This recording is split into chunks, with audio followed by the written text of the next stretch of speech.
The Arctic climate is changing and it is affecting polar bears. Arctic climate change हो रहा है, मौसम change हो रहा है, ये इफेक्ट कर रहा है पोलर बेयर्स पर. The Arctic is experiencing the warmest air temperature for 4 centuries. अब ये आर्कटिक का क्या एक्सपीरियंस कर रहा है, इसे सामना करना पड़ रहा है बहुत गर्म हवा का for 4 centuries से. In September 1979, when data collection began, there were 2.7 million square miles of sea ice in the Arctic. अभी 1979 के सर्वे के मुताबिक उसमें आर्कटिक ओशन में 2.7 million square miles of sea ice. ठीक है, सी आइस का कितना हिस्सा था? 2.7 मिलियन स्क्वायर पर यह हिस्सा फैला हुआ था आइस का. By September 2021 there were 1.8 million square mile. अभी देखिए 2021 सितंबर में ये जो था इसके आइस का स्क्वायर था ये कम होता गया है ड्यू टू टेम्परेचर की वजह से. ठीक है, वार्मेस्ट टेम्परेचर. अभी देयर वर 1.8 मिलियन, अभी वो तादाद 2.7 मिलियन से कम होकर 1.8 मिलियन रह गई है. About 2/3 of what cover the Arctic in 1979, अभी 2/3 हिस्सा ये ख़त्म होता जा रहा है आइस का. The polar bears international website, अभी ये एक इंटरनेशनल वेबसाइट है, states that there are 26,000 polar bears worldwide. Of these 60% are in Canada. अभी जो पूरी दुनिया में जितनी तादाद है उनमें से 60% कनाडा में पोलर बेयर्स मौजूद हैं. Polar bears are also found in the US, Alaska, Russia, Greenland and Norway. अब पोलर बेयर कहाँ कहाँ मौजूद है इनके जगहों के बारे में बताया है, Alaska, Russia, Greenland and Norway. The website explained that the melting ice reduces the area in which polar bears can hunt for food. अभी एरिया कम हो रहा है तो पोलर बेयर को खुराक तलाश करने के लिए, अपना शिकार करने के लिए जगह कम होती जा रही है. In addition to climate change, अब क्लाइमेट चेंज के अलावा अदर चैलेंजेस, बहुत सी दूसरे चैलेंजेस का मसाइल का सामना करना पड़ता है टू पोलर बेयर्स को इंक्लूड, जिसमें शामिल है इंक्रीज्ड कमर्शियल एक्टिविटीज़ हैं, कॉन्फ्लिक्ट विद पीपल हैं, पोल्यूशन है, डिजीज़ है, इनएक्विडेट हैबिटेट प्रोटेक्शन. ठीक है, अब ये सारी चीज़ें क्लाइमेट के अलावा ये सारी चीज़ें हैं, कमर्शियल एक्टिविटीज़ हैं. ठीक है, और बहुत सी फैक्ट्रीज़ में बहुत सी सारी चीज़ें ऐसी इस्तेमाल हो रही हैं जिसकी वजह से टेम्परेचर में फ़र्क पड़ रहा है. ठीक है, और बीमारियों में इजाफा हो गया है. इस वजह से ये तमाम चीज़ें इनके हैबिटेट को भी पोलर बेयर के हैबिटेट को भी मुतासिर करती हैं. How is climate change affecting the way people live. अब क्लाइमेट चेंज कैसे इफ़ेक्ट कर रहा है लोगों की ज़िंदगी को. ठीक है, why do you think countries suffer from frequent floods makes life difficult for many inhabitants, most of whom have little money. अब क्लाइमेट चेंजेस की वजह से फ्लड्स में इजाफा हो गया है. फ्लड्स की वजह से बहुत सी मुश्किलात का सामना करना पड़ता है, लोगों के घर तबाह हो जाते हैं फ्लड्स की वजह से, और उन लोगों को बहुत ज़्यादा मसाइल का सामना करना पड़ता है जो गुर्बत का शिकार हैं. ठीक है, after heavy rainfall and resultant flooding, बहुत ज़्यादा रेनफॉल की वजह से फ्लडिंग होती है, सैलाब आते हैं. Sindh and Balochistan have been adversely affected. ठीक है, इनका मतलब सिंध और बलूचिस्तान को ये बहुत ज़्यादा सामना करना पड़ता है फ्लड्स का. There has been significant damage to houses, transport, agriculture and communication infrastructure. अभी फ्लड की वजह से ट्रांसपोर्ट के मसाइल, ज़राअत या एग्रीकल्चर के मसाइल और कम्युनिकेशन इंफ्रास्ट्रक्चर, ये तमाम चीज़ें बहुत मुतासिर होती हैं. Millions of people remain in need of assistance. Millions of people remain in need of assistance, बहुत ज़्यादा लोगों को मदद की ज़रूरत होती है. Glaciers in the Himalayas have melted more than in the past, and the countries are losing farmland due to river eroding river bank. अभी ग्लेशियर्स मेल्ट होने की वजह से दरियाओं का पानी बढ़ रहा है और पानी बढ़ने की वजह से रिवर बैंक जो दरियाओं के का कटाव हो रहा है, ठीक है। इरोडिंग मीन्स कटाव हो रहा है। दरियाओं का कटाव होने की वजह से भी बहुत ज़्यादा ज़मीनी नुकसान का सामना करना पड़ता है। Have you ever heard of a school board? क्या आपने कभी स्कूल बोर्ड के बारे में सुना है? Bangladesh is a country on a mission to grow and improve the lives of people who live there. There are several projects planned for the future that will make sure that all children have access to schools and learning. अभी बांग्लादेश में ये mission चलाया गया है जहाँ पे लोगों की लाइफ को, ज़िंदगी को इम्प्रूव करने के लिए बहुत से प्रोजेक्ट्स प्लान किए गए हैं, ठीक है, ताकि फ्यूचर में वहाँ के बच्चों को किसी भी मसले का सामना न करना पड़े और तमाम बच्चों को स्कूल तक रसाई हो ताकि वो अपनी पढ़ाई जारी रख सकें। Abdul is a 12-year old boy. Abdul एक 12 साल लड़का है who lives in an area of Bangladesh which floods regularly. वो बांग्लादेश के उस एरिया में रहता है जहाँ पे अक्सर सैलाब का सामना करना पड़ता है। Read his school composition below and find out about his good news. अभी ये कंप्रीहेंशन पढ़ के उसके गुड न्यूज़ के बारे में हमने भी जानना है कि वो क्या कह रहा है। Abdul, the best day of my life, मेरी ज़िंदगी का सबसे अच्छा दिन। I am so excited, it was the first day of term today. मैं आज बहुत खुश हूँ, ये मेरी पहला दिन है हमारे फर्स्ट टर्म का। Last year we couldn't get to school on a great many days because of the floods. अभी कह रहे हैं कि पिछले साल हम स्कूल से बहुत छुट्टियां की, फ्लड्स की वजह से हमने अपनी पढ़ाई जारी नहीं रखी। Sometime it was week. By the time I go back to school, I had forgotten everything. ठीक है, अब बहुत ज़्यादा छुट्टियाँ होती थी, कभी कभार हफ्ते की छुट्टी, इतनी ज़्यादा छुट्टियाँ होती थी कि स्कूल जाके फिर सारा काम भूल जाता था कि लास्ट टाइम क्या पढ़ा है। इट वॉज़ वेरी फ्रस्ट्रेटिंग, ये बहुत दबाव और मतलब जहनी टेंशन की बात होती थी। Because I want to study to be an architect when I am older, क्योंकि मैं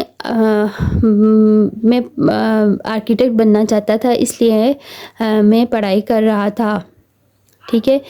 if I miss school all the time, अगर मैं स्कूल को हमेशा मिस करूँ, रेगुलरली ना जाऊँ, आई विल नेवर सक्सीड, मैं कभी कामयाब नहीं होऊंगा। Our father told us the situation was getting worse. हमारे बाबा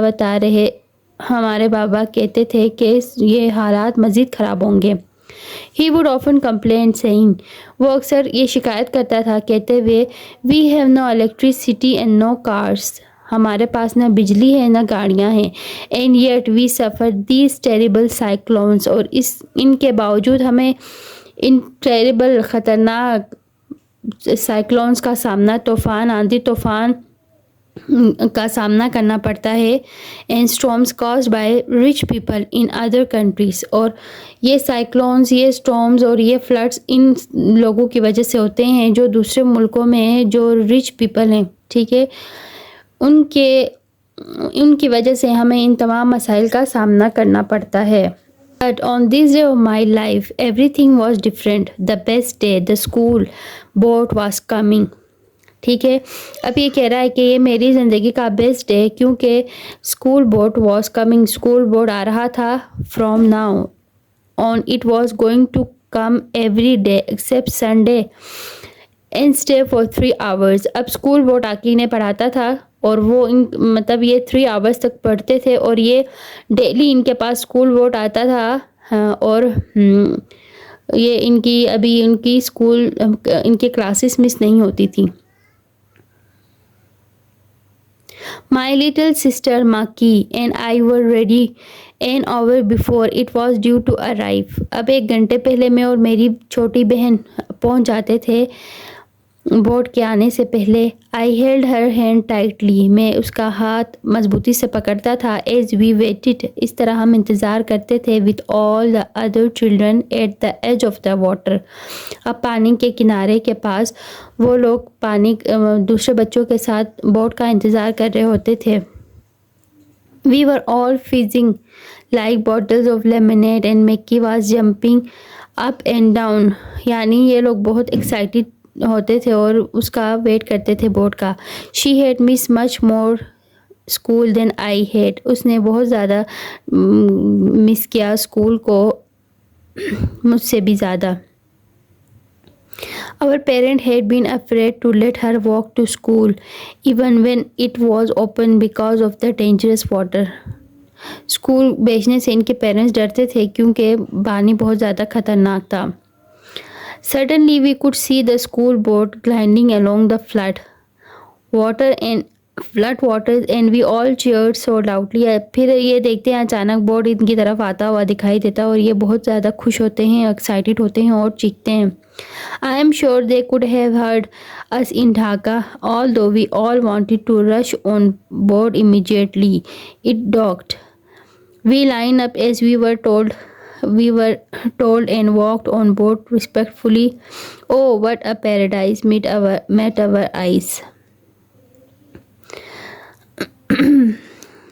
ये बहुत ज़्यादा एक्साइटेड, बहुत ज़्यादा खुश होकर कहता है कि एक पैराडाइज है हमारी आंखों के लिए।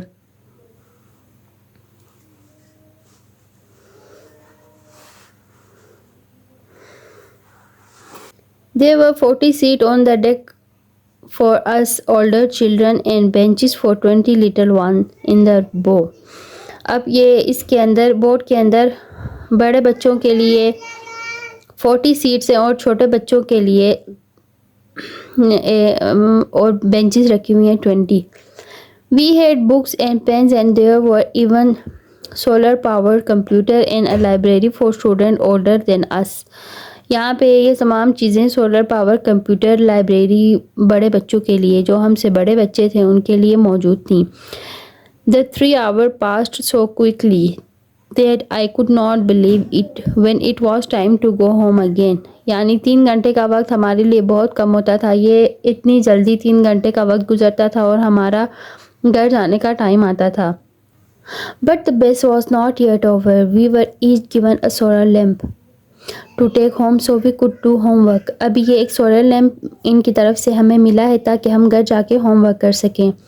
बिफोर, इससे पहले we could never do any school work at home, हमने इससे पहले कभी स्कूल का काम घर पर नहीं किया था। बिकॉज, क्योंकि अवर केरोसिन लैम्प वॉज एक्सपेंसिव, हमारे जो केरोसिन ऑयल के लैम्प थे वो बहुत महंगे थे चलाने के लिए, ठीक है। एंड इट ऑल्सो पोल्यूटेड, और ये बहुत ज़्यादा गंदा करते थे एयर, हवा को, and made a nasty smell, और गंदी स्मेल आती थी। Now I really do believe I will be able to study and succeed, अब मुझे यकीन है कि मैं इस काबिल हो जाऊंगा कि मैं पढ़ के कामयाब हो जाऊंगा एंड बिकम एन आर्किटेक्ट, और आर्किटेक्ट बनूंगा। Then I will design more boats for our people, फिर मैं और ज़्यादा बोट डिज़ाइन करूंगा अपने लोगों के लिए। Not just school and library boats but for living in and for floating garden where we could grow crops. अब कहता है रहने के लिए, न सिर्फ रहने के लिए बल्कि ऐसी कश्तियाँ बनाऊंगा जिसके अंदर हम गार्डन्स बनाएंगे जहाँ हम फसलें उगाएंगे, और इस तरह ये कहता है कि मैं अपना ख्वाब पूरा करूँगा।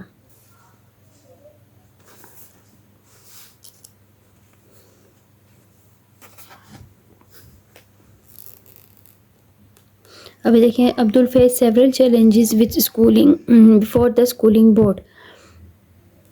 He had to walk long distance to school. He often missed to school due to long journey. अब क्वेश्चन 2 देखें, why is school board particularly exciting for Maki? The school board is particularly exciting for Maki because it allows her to go to school without having to walk a long distance. Question 3, why do you think the 3 hours pass so quickly for Abdul? The 3 hours pass so quickly for Abdul because he is engaged in learning and interacting with his classmates. A solar lamp provides several benefits for Abdul and his family. It provides a reliable source of light for studying and doing homework at night. Which word or phrase could you use that means the same as suffer? The word suffer often means to experience pain or hardship and something unpleasant. Question number 3 देखिए. Which adverb tell you about the way the children went on board the school boat? The adverb, the adverb in paragraph 3 is eagerly. This tells us that the children were excited to go on board the school boat. उसके बाद सी का question number 1 देखें.